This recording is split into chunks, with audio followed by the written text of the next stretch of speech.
Have you ever been in a room with someone who immediately commanded respect and you found yourself wondering, what is going on here? Because it wasn't their title. It wasn't that they talked the most. It wasn't that they had the most impressive data or the most elaborate argument. It was something about how they held themselves, how they talked, the relationship that they seemed to have with their own ideas.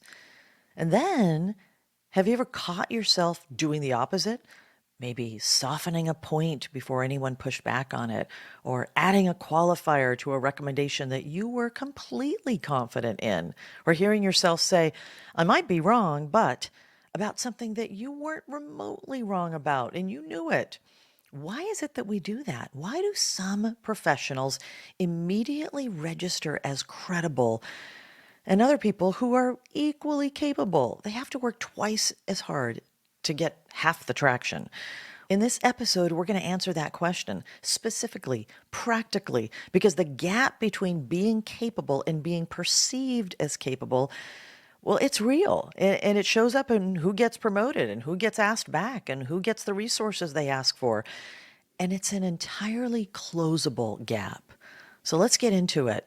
One of my clients, Claire, who was excellent, strong analytical mind, sound judgment, the kind of person she would see around corners and she'd identify problems and solutions before other people even registered that there was an issue.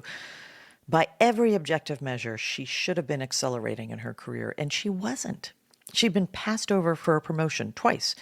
The feedback she got, it was not clear. It was vague. It was frustrating. They would say, you're just not quite there, or you just need to show some more confidence. And that wasn't really helpful. She felt confident. She just wasn't showing the confidence. So when we started working together and I listened to how she communicated in meetings and presentations and conversations with leadership, the pattern became visible almost immediately. Every recommendation she made was surrounded by qualifiers. I might be wrong, but I think we should consider, or this could just be my perspective, but I feel like, or she'd say, I'm not sure if this is the right way to think about it, but she would hedge before she'd even made her point. She was preemptively weakening herself, weakening her own ideas before anyone else even had a chance to evaluate them. And here's the insidious thing about that pattern. The people listening, they took their cue from her. If she wasn't sure, why should they be sure about what she was saying? And of course, the ideas here weren't the problem. Claire's thinking was sharp. She knew what she was doing. It was the packaging that was undermining everything inside of it. So going forward, she made a shift that we worked on. Before any update, any significant update or recommendation, she would ask herself two questions.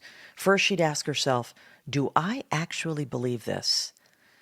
And then she'd ask, is this true and is this useful? And if the answer was yes, and yes, she said it. And this time she said it directly. She dropped the hedging. She dropped that escape hatch that she had kept giving herself. And it did not take very long for her manager, for other people to start looking at her differently, giving her feedback. She's the same person, she's the same intelligence, but she got these positive comments after meetings about, well, that was a great point. I'm really interested in what you had to say. She had developed this different relationship with her own ideas, with her own voice, really. You know, the thing about credibility that people misunderstand is that we talk about it like it's accumulated over time. It's like a savings account that you build through consistent, excellent performance. And eventually, someday, the balance gets high enough that people just believe you.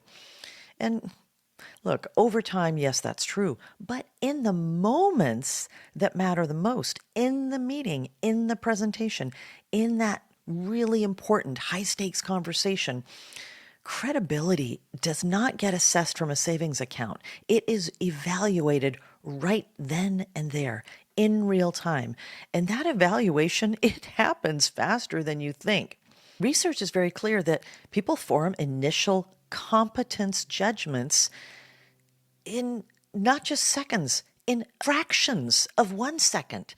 before you've said anything, before they've heard you out. They've already made that first assessment. So your relationship to your own expertise, the confidence with which you hold and you express your knowledge, that is as important as the expertise itself. Think of it like wine. The same wine served in a beautiful crystal glass with appropriate ceremony involved, people experience that as a better wine. The quality of that vessel and the quality of the presentation, it changes how the contents are perceived.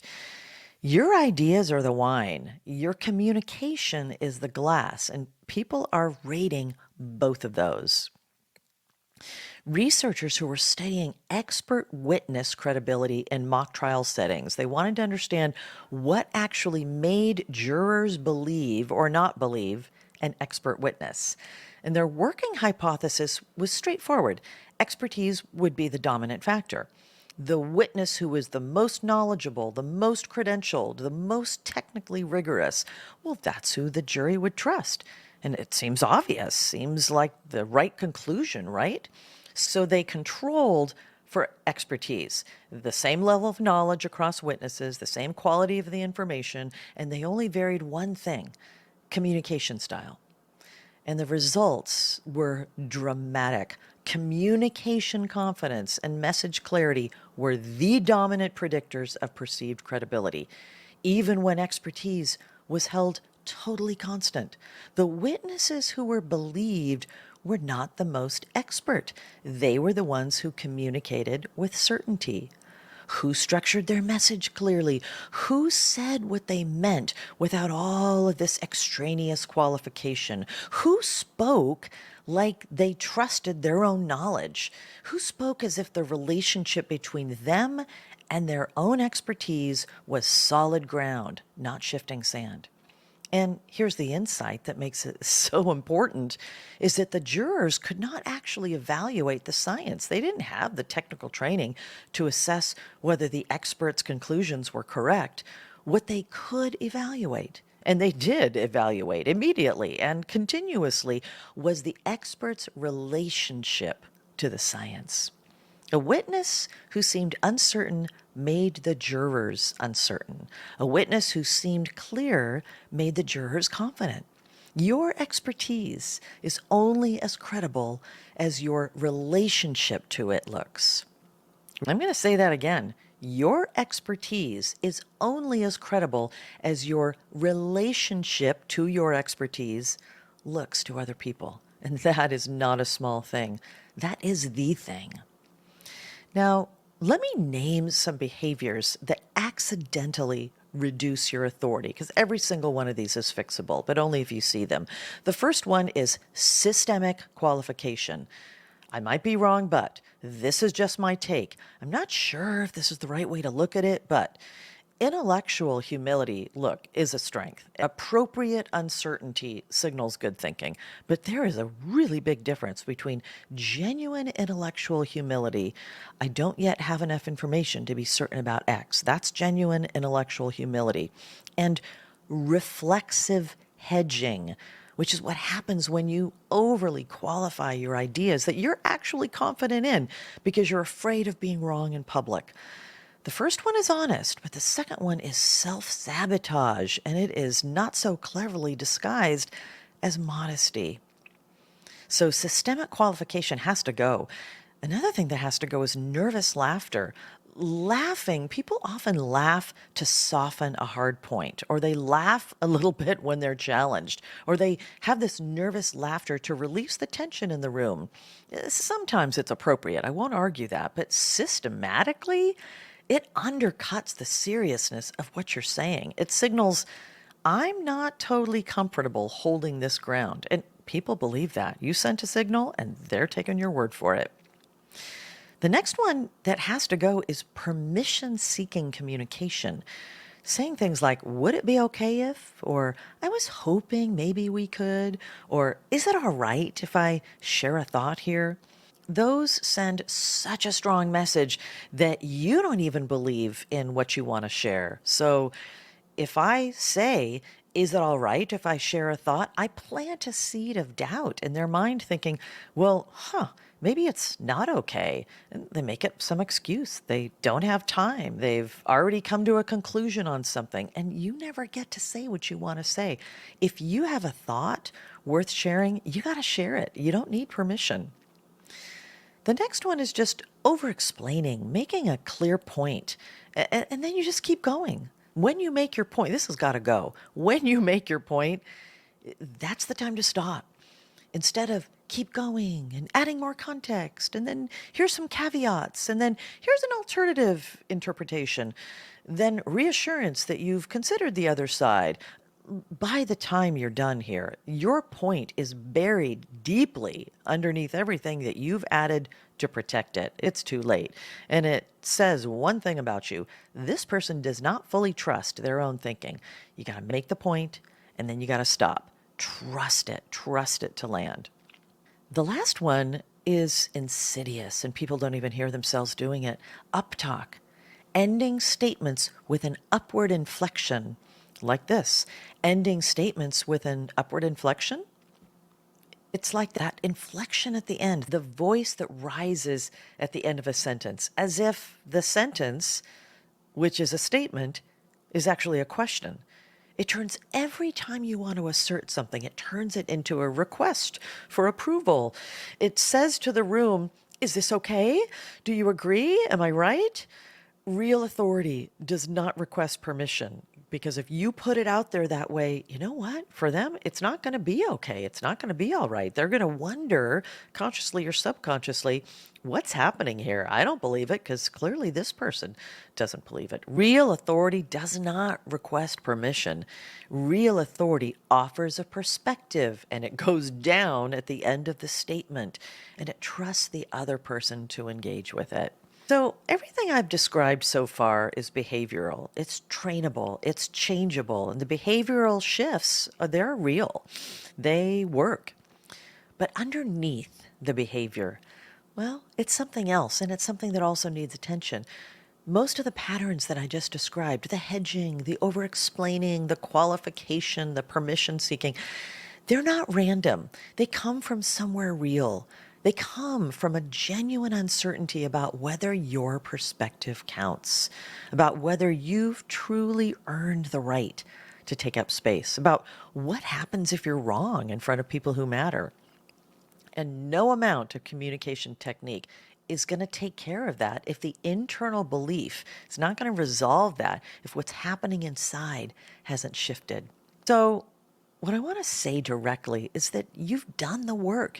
You have built real expertise. You have developed real judgment. You've earned the right to have a clear point of view. That's not arrogance. Arrogance is claiming uncertainty that you don't have. What I'm describing is claiming the certainty that you do have and presenting it clearly, without apology. Think about the professionals that you respect the most. Do they apologize for their perspective before they share it? Do they undermine their own recommendations and what they have to say before anyone else even gets a chance to evaluate it? They don't do that. And it's not because they're never uncertain. It's because they've developed a settled relationship with what they know. And they trust themselves enough to say it. And that is the work that's underneath. Here's a framework to bring this together. I call it clear. And in the context of being taken seriously, every element is critical here. The C in clear stands for concise. Make your point and then stop. Not shorter than the idea requires, but not longer than it deserves. If the idea requires you to say more, you say more, but then you stop. You don't keep going beyond that point. Trust the point to land without additional adding, without creating scaffolding that you think it needs. Your willingness to be concise, well, that's what tells them that you're confident in that idea. The L in clear stands for level-headed. We had concise, now we have level-headed. emotionally regulated, not flat, engaged, warm, and invested, but steady while you are engaged and warm and invested. Your credibility, it is wrapped up in your calm. You don't have to force certainty. You don't have to ride on anxious energy. You bring that calm. E stands for explicit. Don't make people guess at your recommendation. Don't make them infer it. Say it. What do you want them to know? What do you want them to do? What do you think should happen next? And say it. Be direct. Don't bury it in all the context. The A stands for aligned. Know whose language you're speaking. Frame your thinking in terms that connect to what your audience cares about. You want to be talking in ways that are aligned with their world, with their thinking, with their language, so to speak. Your expertise translated into their priorities lands completely differently than your expertise delivered in your own view, in your own language. And then the R is rooted, grounded in your own authority. You're not forcing a certainty that you don't have. You're standing in the certainty that you do have. You know what you know. You've earned it. Say it like that. So the clear framework is keep it concise. Come in level-headed. Be explicit about what you're talking about, what your recommendation is. Be aligned to them, their world, their priorities, their language. And then come in rooted in your own authority. Ruth Bader Ginsburg, she argued her first cases before the Supreme Court at a time when the idea of a woman arguing before the court was, well, it was not assumed, to say the least. She would walk into rooms where the default assumption was absolutely not in her favor. And what people who observed her early arguments describe is not aggression. She didn't come in aggressively, and she didn't come in overcompensating. It wasn't the performance of authority that she hadn't yet been granted. What they described was precision, clarity, the total absence of apology for the ground that she stood on. She said what she meant. She said it as clearly as possible. She didn't use any linguistic excess, and she didn't use verbal hedging. And she certainly didn't ask the room whether she was right. She offered her argument, and she trusted its quality to do the work. There's a famous quote attributed to her: "Fight for the things that you care about, but do it in a way that will lead others to join you." And that is the essence of being taken seriously. It's not dominating. It's inviting. It's not demanding agreement. It's offering something so clearly, so well, that agreement becomes the natural response. That's the model. People take professionals seriously when their communication, their emotional regulation, and their presence consistently come together to signal self-trust and clarity. Not perfection, not that you're certain about everything, you're not being dominating. It's just self-trust. It's the willingness to say what you think and to say it clearly without preemptively apologizing for it. You hold your recommendation. You don't hedge it to death. You trust your expertise enough to present it without 1,000 qualifications wrapped around it like bubble wrap. Because here's what people above you are evaluating, consciously or not, every time you speak. They're not just asking, does this person know their stuff? They're asking, does this person trust that they know their stuff? And if you don't, well, they won't either. So here's your assignment this week. Identify one communication habit that you know, honestly, if you're sitting with it right now, it's undercutting your credibility. Just choose one. The qualifier that you just automatically add before you've even made your point, or the hedge at the start of sentences, or the over-explaining after you've already landed your point, that permission-seeking framing, or the uptalk, whatever it is for you. Somewhere in this episode, you felt it, you recognized yourself, and then in the next 5 days, I want you to catch yourself doing it just once. Just once. You're not trying to eliminate it in a week. You're building awareness, because awareness, Well, that's the first move. Once you can see it, then you can start to choose differently. And every time you choose differently, you are building the version of yourself that the room takes seriously. That's what leadership trusts, and that's what leads the way to advancement.